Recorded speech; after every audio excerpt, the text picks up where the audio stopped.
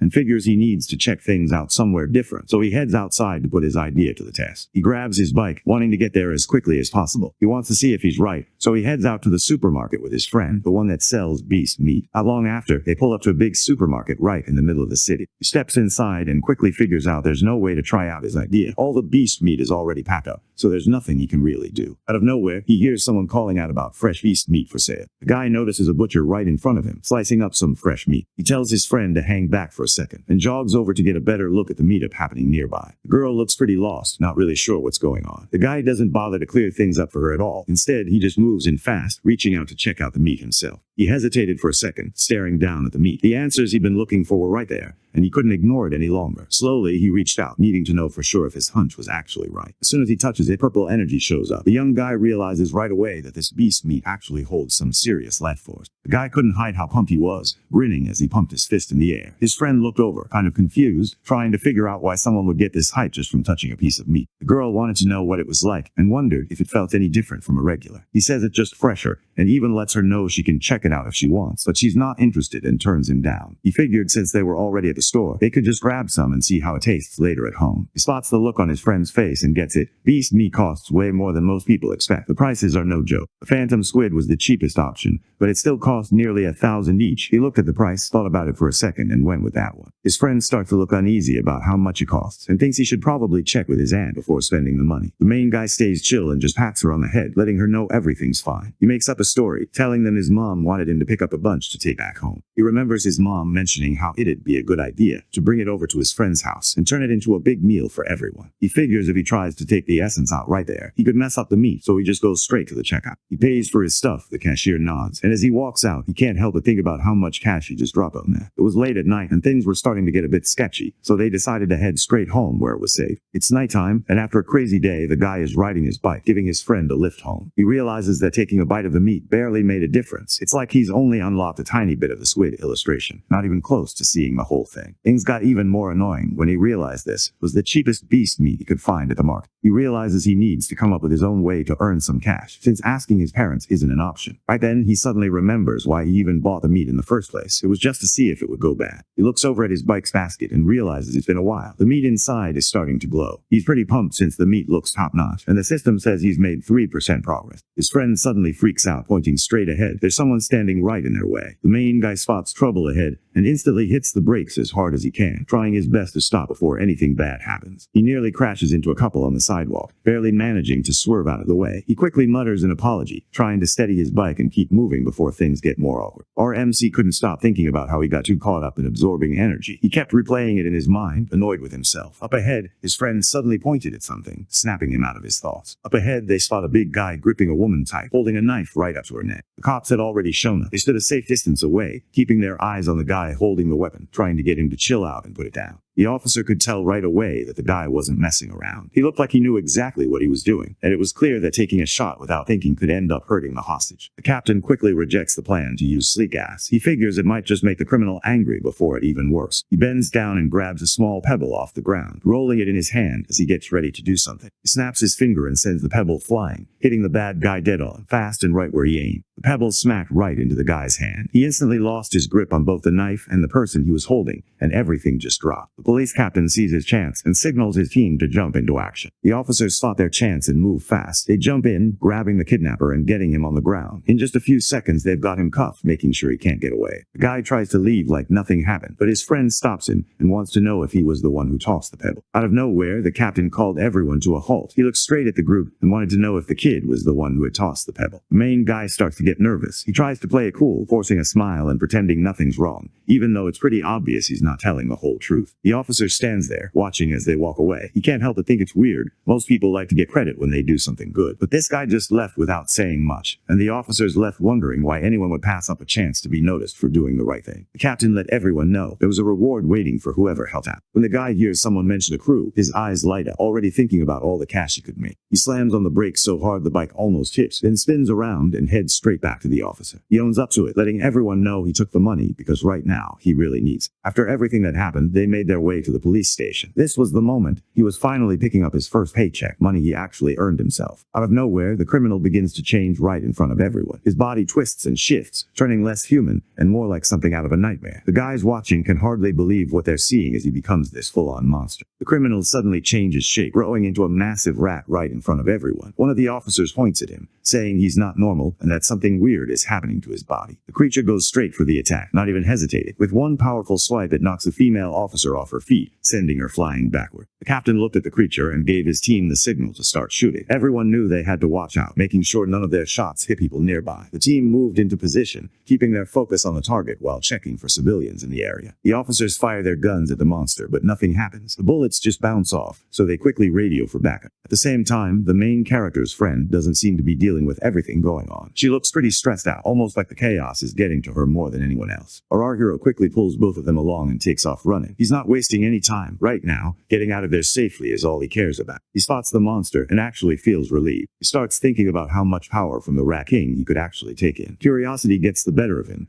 and he figures the only way to know for sure is to try it out himself. He quietly moves his hand toward the monster and puts his fingers on its rough skin. As he does, he starts to drain its energy, pulling its life force into himself. He's hit with a rush of energy that catches him off guard. It's way more intense than anything he's felt before, and for a second, he can barely process how strong it is. Right at that moment, the system let him know he'd absorbed a bit of the essence. His progress tracking down the giant mutant rat bumped up to 5%. The guy tries to play it cool by stretching, acting like nothing's wrong. The cop, though, isn't having it and tells him to stop moving around so much in the car. At the police station, the captain looked at the kid, trying to figure out how he managed to nail the thug's hand with a rock from so far away. The whole thing didn't make sense to most people. Hitting a moving target like that wasn't easy. The kid sat there, not exactly comfortable, as the captain tried to piece together what happened. He says he's been focusing on training his right arm, but the officer doesn't believe him at all. Just then, his mom showed up with his friend's family to pick them up. He didn't see that coming at all, and it threw him off. The woman bolts toward her son, her face filled with panic. She can barely think straight, too caught up in fear for it. She pulls him into a tight hug, checking if he's alright. The guy reassures her, staying cool about it, letting her know he's totally fine. He even mentions he scored a reward just to lighten the mood. His mom looks at him, worried, and tells him he needs to stay out of trouble. She makes him promise that if something dangerous happens again, he has to find a safe place to hide, no matter what. She keeps talking, letting everyone know that all she really cares about is her son growing up alright. She just wants him to be safe, no injuries, nothing bad happening to him. That's all she hopes for. The guy decides he's got to look out for himself before anything else. He heads out with his mom, not looking back, while the captain just stands there watching everything happen. There are two female officers chatting about Colt, a so-called rat god. Lately, Colt has been acting up, sneaking into universities and causing trouble like he owns the place. The officers aren't thrilled about it, knowing Colt is getting braver and harder to deal with. The group starts talking about how they've got to deal with someone who calls himself the Rat King. The main guy happens to hear them, and right away, he gets interested. Back in the car, he grabs his phone and starts searching for the rat god cult. Turns out, there's a ton of stuff about them online. He finds out the cult's main base is right in Shanghai. Most of the people in it don't really fit in with the rest of society. They're kind of on the outside looking in. He keeps digging, scrolling through every bit of info he can find about this weird group. He reads everything, not wanting to miss a thing. Out of nowhere, something on the screen stands out to him. He stops in his tracks, staring at the words, trying to process what he just saw. For a second, his mind blanks. He honestly can't believe it. The Rat King had some big plans. He was trying to level up into something even stronger, and he wasn't doing it alone. His followers ran around gathering stuff he needed, all because he told them to. He starts to think about whether this creature is already smart enough to pull off complicated plans like this. He glances out the window and sees a giant rat outside. The sight gets him thinking, could this weird creature have something to do with the Rat King? He brushes the thought aside pretty fast, figuring that big rats like that aren't really rare around here. He looks over and sees his friend barely saying anything. It makes him pause, trying to figure out if something is bothering her. He glances down and notices her legs are wet. Right away, he thinks this might have happened before. When the girl gets nervous or scared, she can't help it. She ends up having an accident just like she did when she was little. He always had a hunch that this might have something to do with some hidden ability she had. When he got home, his mom saw the meat was missing and immediately wanted to know what happened to all the groceries. He comes up with a reason on the spot, telling everyone there was an emergency, and in all the confusion, he lost the meat. His mom just wants him to let it go. She cares more about the fact that he made it back okay and nothing bad happened to him. He finally relaxes, pretty sure his mom bought the story he made up. For now, he he thinks he's in the clear. His dad heads for the door, planning to search for the meat, but the boy steps in and stops him. He tells his dad the food's already spoiled. The man stands there, not really understanding what just happened. Back at the station, the captain sat at his desk, still thinking about how a high school kid could throw a rock that hard. It just didn't make sense to him, and he kept replaying it in his mind, trying to figure out what he missed. He looked serious, trying to figure out what the guy just told him. Nothing about the story adds up, and it's clear he's not buying it. Out of nowhere, a huge rat showed up on top of the file cabinet, right in front of the officer. He froze, not expecting to see something like that. The creature suddenly jumped at the officer, claws stretched out and ready to strike. The captain doesn't hesitate. He quickly grabs his gun and shoots at the monster, squeezing off a few rounds without slowing down. The bullets didn't do much. The officer took a hard hit to the head, caught off guard by how massive the creature was. The next day in class, our hero slouched in his seat and let out a long sigh, looking like he'd rather be anywhere else. He knows he's still not strong enough and needs cash to buy beast meat so he can get stronger quicker. He thinks about trying to become an influencer or maybe a private tutor, but drops the idea pretty quickly. He knows those kinds of jobs would put him in the spotlight, and that's the last thing he wants right now. Just then, something clicks in his mind. He thinks back and realizes he's been looking at the whole situation the wrong way.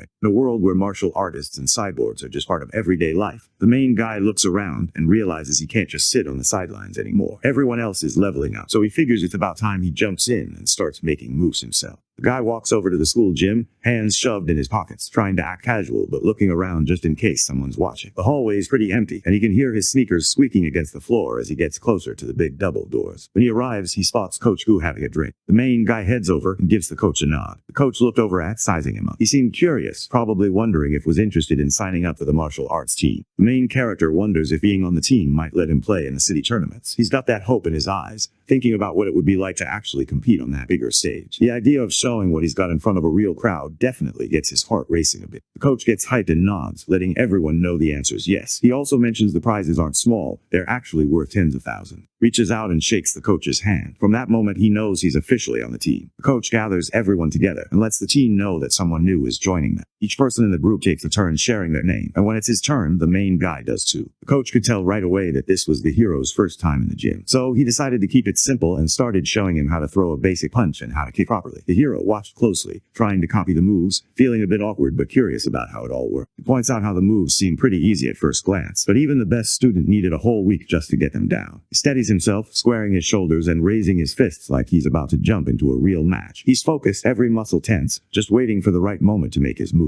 Because of his skill, he picks up every move the coach shows right away. He starts pulling off every move just right, nailing each set without messing up. The coach just stands there, totally stunned. He doesn't know what to say or do, frozen in place as everything sinks in. The rest of the guys are pretty stunned that picked it all up so fast just by watching once. The coach stares at the scene, completely stunned. It hits him that this kid isn't just good, he's something special, the kind of martial artist you hardly ever see. At night, the city lights glowed against the dark sky. Tall buildings stood in the distance, and the streets below looked busy even though it was late. Everything felt a little quieter, but the city was still alive, with cars moving and people out and about. His mom called him into the kitchen for dinner. Heads straight for the kitchen, eager to find out what's on the menu for dinner. His mom tells him that it's the ghost squid, the one he's always wanted to try. The food smells amazing, and it instantly gets their stomachs rumbling. Just catching a whiff makes them really hungry. His mom reminds him to eat before his food gets cold. She looks over, checking to see if he's enjoying the food. He thinks nothing beats his mom's cooking. For him, her food is the best there is. While he eats, a notification pops up, letting him know he's taken in the squid's essence. That's when it hits him. Just eating the meat gets the job done too. There was a news story playing on TV about a girl who was only 14. She was already known as a genius, and now everyone was talking about her because she'd just become the youngest cyborg anyone had ever heard of. She's got this crazy strength. She can pick up stuff that weighs as much as a motorcycle, no sweat. And when she runs, she's insanely fast, covering 100 meters in just 4 seconds. He starts thinking about who would actually be stronger, people with crazy genetic powers or those who turn themselves into cyborgs. Just as the news plays, everything suddenly changes. The broadcast cuts to a serious report. The police captain has been found dead. He starts thinking about the giant rats he saw last night and can't help but worry that the streets might be getting more dangerous. He started thinking about everything that could go wrong, and that lit a fire under him. He knew it was time to train harder, push himself more, and get stronger. After putting in a lot of hard work and training, his 100-meter dash time dropped down to 4.61 seconds. His vertical leap got way better, now hitting 5.81 meters, and he's strong enough to lift 1,000 kilograms. He keeps working on his martial arts skills, hoping to get stronger each day. The school sits under a bright clear sky. Sunlight spills over the courtyard, making the building look almost inviting. It's the kind of day that makes everything seem a bit lighter, and even the usual buzz of students feels a little more chill as they head inside. That morning, the main guy heads out to school, ready to start another training session. Hand tags along, sticking close as always. The senior girl with bright pink hair walked over and looked at, checking if he'd eaten breakfast yet. The girl hands him a bottle of fresh milk, a simple gift gift she brought for him. He shakes his head and keeps walking, leaving the older girl standing there as he heads off on his own. This guy totally loses it. First, took his championship title, and now he's actually turning down a gift from the girl everyone looks up to. That's just way too much for him to handle. The guy moves right in front of him, blocking the way forward. The guy starts scolding him for being disrespectful to her, but the main character just explains that he can't have milk because he's allergic. The bully isn't convinced and calls out, setting up a fight and throwing in a bet to make things interesting. The system pops up with a new challenge for the main guy. This time, he has to take down 1,000 different opponents. He flashes a confident grin, his presence alone making people step back as he steps up and takes on the challenge. Word about the fight gets around fast, and soon the girls at school are hurrying over, eager to catch the duel. Guys start pouring into the gym, all trying to get a good spot to watch what's about to go down. The place gets packed fast, everyone buzzing with excitement, ready to see the fight for themselves. One of the girls lets everyone know she's cheering for him. The pink-haired girl makes it clear she's rooting for the main guy. She also lets him know she's planning to snap a bunch of pictures of him. The bully starts to get irritated when he notices everyone around him acting like he's about to lose to some new kid. People are whispering and watching,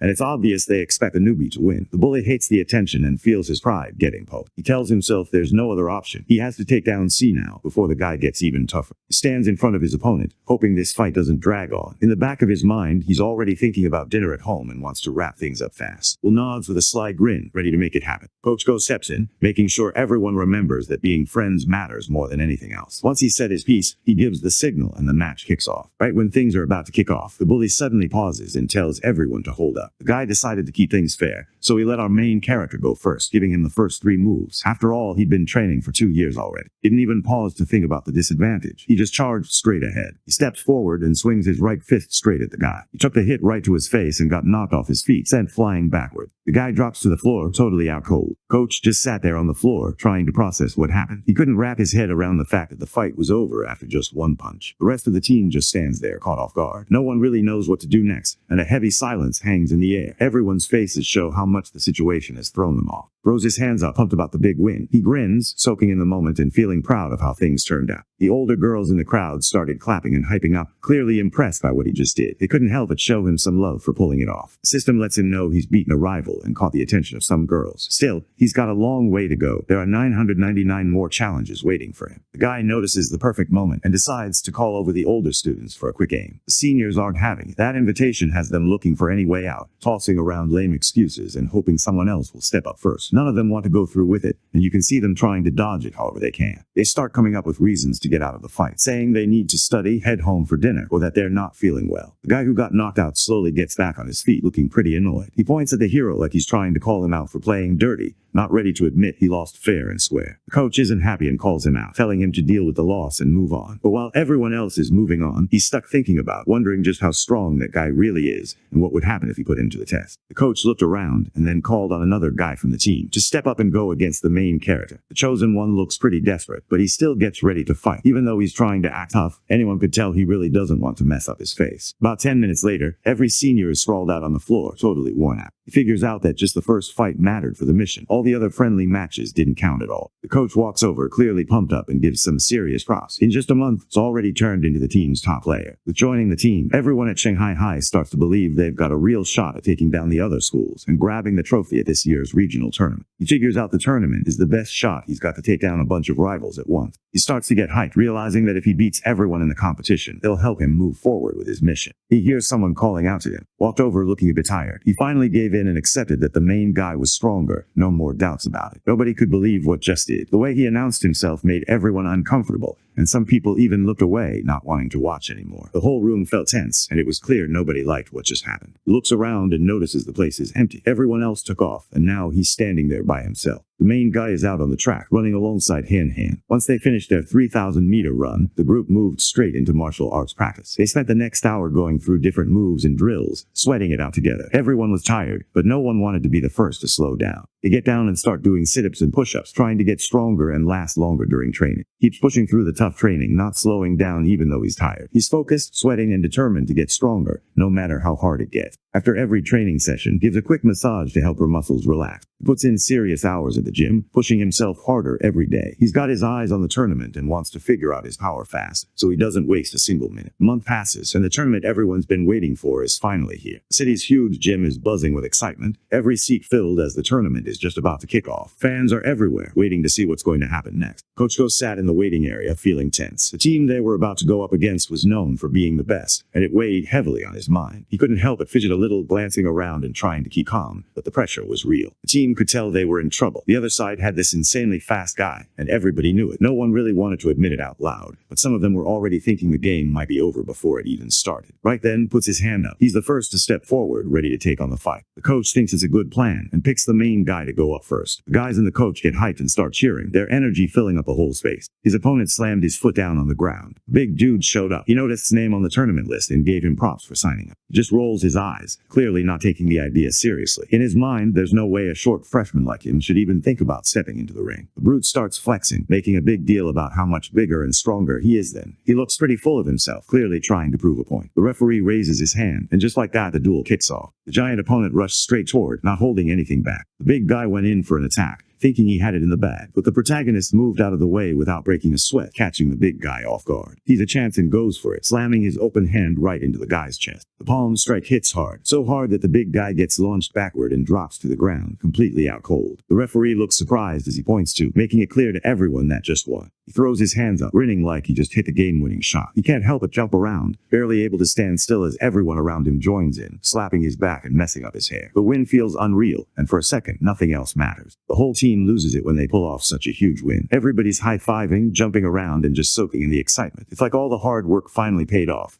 and you can see how pumped they are, grinning and hyped up together. At the same time, the other team's coach wasn't happy with the big guy. He called him out for being stiff and not moving his feet the way he was supposed to. The coach looked frustrated, probably thinking the guy could do way better if he loosened up and paid more attention to his footwork. He sees a system notification pop up, letting him know he just beat another rival and moved up in the tournament rankings. The other coach looked around and pointed at a guy named. He wanted to take out the main character fast, no messing around. Walks into the arena, getting into position and ready to fight. The referee raised his hand and signaled for the match to begin again. Charges at throwing out a bunch of quick hits one after another. The hero moves fast, slipping past every punch that comes his way. He doesn't just avoid getting hit, he's quick enough to land another palm strike right into his side. Palm strike steps up and knocks another guy right out of the arena, sending him spinning through the air. He crashes to the ground, already out cold. The paramedics hurry over and carefully help him up, noticing right away that he might have banged his head pretty badly. Without wasting any time, they get him onto a stretcher and start moving quickly toward the ambulance, knowing he needs to get checked out at the hospital. Nobody in the crowd really gets what's going on, and everyone starts talking quietly, wondering how managed to pull that off. The other team's coach starts to notice what's really going on. It's not just luck, actually knows what he's doing. The coach can tell that's got real talent, and it's clear he's not just some random player who got lucky this time. The other coach looks over the players and chooses, making it clear that defense is his top priority. Losing just isn't an option for him right now. Stays calm and shrugs off any doubts. He looks sure of himself, like he's got everything under control and already sees himself coming out on top. He figures isn't actually that strong and just relies on sneaky moves to win. Since he's got more experience and speed on his side, he's pretty sure he'll end up winning this time. Everyone in the crowd starts buzzing when they hear about his insane speed. They can't help but think that the main guy might be in real danger this time. The ref signals that it's time to start the duel. Moves fast, closing the gap between him and the main guy. He throws a quick punch, not holding back at all. He goes in with a rapid-fire punching move. He calls the rock-breaking water flow fist. The coach looks really angry. He glares at the field, clearly annoyed that someone ignored his instructions. Instead of defending like he said, the player charged forward, and the coach can't believe it. You can almost feel how frustrated he is, watching his game plan fall apart right in front of him. The hero watched the fist move closely, thinking it looked pretty cool. He figured it was worth picking up, so he made up his mind to learn it. Meanwhile, just shrugged, acting like defense wasn't really important if you were a genius. Frustration starts to build with every missed punch. No matter how hard he tries, he just can't land a hit on. It's obvious he's starting to get desperate. His movement's getting a little wild as he pushes himself harder, but nothing seems to work. He starts shouting, confused about how keeps dodging every move. Meanwhile, just looks back at him, kind of messing with him, like he's waiting to see if the guy has anything else to try. Felt irritated by the teasing, so he went all in. He tightened his stance and threw his punch technique again, putting all his energy behind it. Already lost interest, he decides it's time to finish things and nails, with a kick that hits right on target. Everyone in the crowd just stands there, staring with wide eyes. No one can believe what they're seeing. The guys on the team cheered as they pulled off their third win in a row. Everyone was pumped, sharing high fives and grins, happy to see their hard work paying off. The next group they faced turned out to be even less challenging than the previous team. The main guy took down all 5 players from the Shanghai team by himself. Over the next couple of days, he went out and handled 2 more schools on his own. stepped up for his team and pulled off the win. After all their effort, they finally took first place in the 8th school tournament. Everyone was pumped, and the team couldn't help but feel proud. The system lets him know he's already taken out 16 rivals so far. Even with that, he realizes there's still a long way to go before he can finish the mission. Coach caught everyone off guard when he passed the biggest chunk of the prize money to him. 20,000 bucks, just like that. Can barely believe it. After winning this and adding in what he got from other contests, he's finally managed to save up 30,000 yuan. The money disappeared fast because he used it all to buy special food for his training. At dinner, he loads up his plate with a ton of squid meat. As he digs in, his codex progress bumps up to 33%. By his second year, he's already lifting over 1,000 kilos, jumping 5 meters without breaking a sweat, and sprinting 100 meters in just 4 seconds.